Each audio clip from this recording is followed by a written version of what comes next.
Hi guys, good day. I'm Jay from Pageant Trend. I'm here now with one of the candidates of this year's Mr. Ilocos Sur. I'm here with Aven, of course, representing Galimuyod, Ilocos Sur. Hi Aven, how are you? Good po.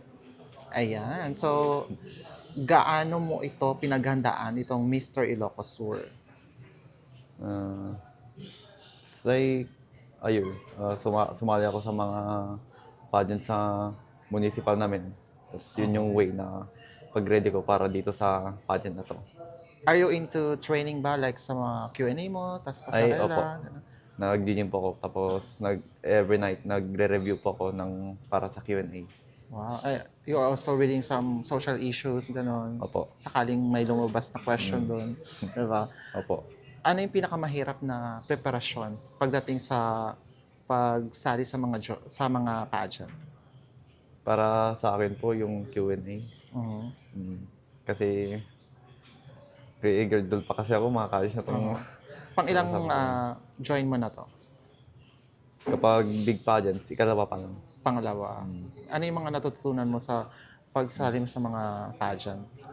Yung confidence na pag-answer at yung mga pagrampa.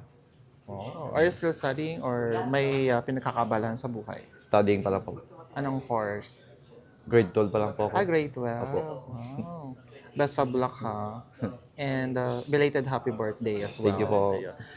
Anyway, do you have any message to your fans and supporters? Mm, I'm inviting you all to watch the Mr. Ilocosur preliminary pageant in February 3 and the coronation night on February 5. And pwede po kayong pumunta dito at support po nyo kami. Ayan, message mo sa family mo. Family, miss ko na po. Miss you all. Ayan lang. And of course, love, diba? Alright, thank you so much, Aven. And how about your social media platforms? Uh, yung social media ko po, meron po akong Facebook, Instagram. Same din lang po ng name, Udayan Avendi. Ayun. Thank you so much and best of luck. Ha?